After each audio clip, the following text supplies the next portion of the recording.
Hello, I'm at the Global Impact Film Festival, and I'm here with Ashleigh Coffelt and Courtney Birk, the creators of Eye for Eye, and I'm here to ask them a few questions about their film. How are you? Good, how are you? Good.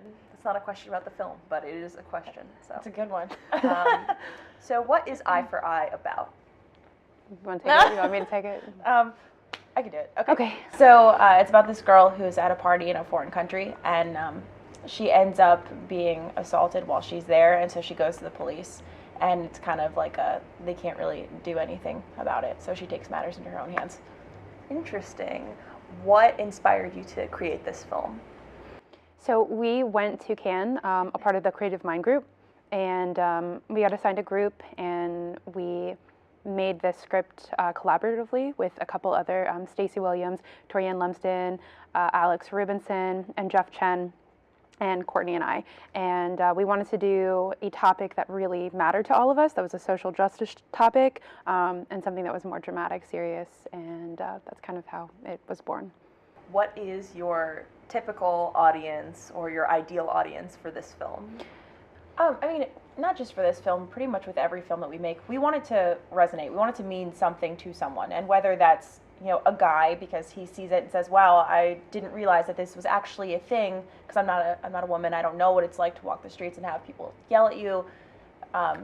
So we kind of direct it towards women to know that you can have a strong female character and she doesn't have to belittle herself or, be uncomfortable to make a character last with other women. So we wanted to put women in a positive light and then kind of open men's eyes too, just so they can see what's really going on. So I guess we don't really have an ideal audience. We just want you to walk away from it and be impacted in some way. On that tangent, super fast, it was really interesting because a lot of the guys that were seeing the treatment that are in film production and were a part of Cannes were really uncomfortable with the script because they said that a woman being sexually assaulted wasn't enough for her to seek revenge. And it was really interesting because as a woman, I couldn't. That is my dubious. I couldn't wrap my brain around why wouldn't a woman, just because you don't see it portrayed on the media, like, it doesn't mean that that's not there. It's not a thought that goes through your head if you are assaulted. Right. Like, we were talking about how if a girl gets assaulted, her brother, her father, her boyfriend, oh, I'm going to go kill the guy. Well, how come it's okay for them, but not for the girl herself to have those feelings and to act on those feelings? Have you received any interesting feedback from your audience about the film? I had somebody reach out to us. We had it posted on a women's group, and I had an older woman reach out and say that she's never seen the subject matter discussed as frankly before, because we do show the assault, but we showed it in a very artistic way as to not try to like jog someone who had been through an assault's memory, and then not to even like show it because I didn't want to put my actress through, having to play out that assault. I don't think it's necessary, but it was really interesting for her to kind of bring back an assault that happened to her when she was in college, which was 20 years ago, and for her to say that she finally felt at peace knowing that, okay, well, maybe I did have the option to seek revenge on my own. I was terrified to, and that was a catalyst for her to speak out about her own assault. So that was very interesting and awesome, but then not awesome because something happened to her, but yeah.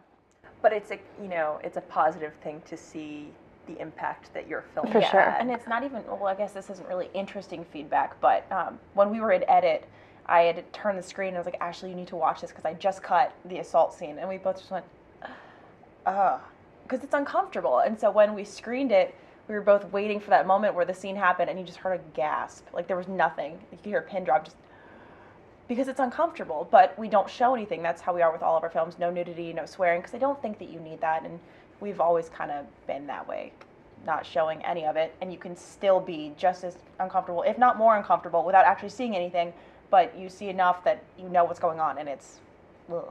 Do you feel that there's a lot of media that exploits the subject matter of rape and sexual assault? Yes. I think that you have such a culture of violence, and it's leading into assaults are going to be more violent by discourse. I'm a huge reader on Fight the New Drug, and they're talking about how violence in media is so high that it's encouraged more violent porn to be created, and how guys and girls, I guess, need to have that more fixation on violence in sexual deviance in order to be able to have any satisfaction whatsoever.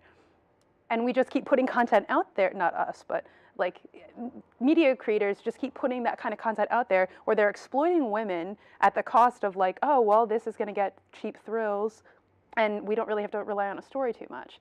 So yes, in short. Where can we find you on the internet, on my social gosh. media? Everywhere. Well, Just Google yeah, our name. we're everywhere. We have an Instagram, we have a Twitter handle, we have a Facebook page, and we have a website. It's Miss Ash Productions.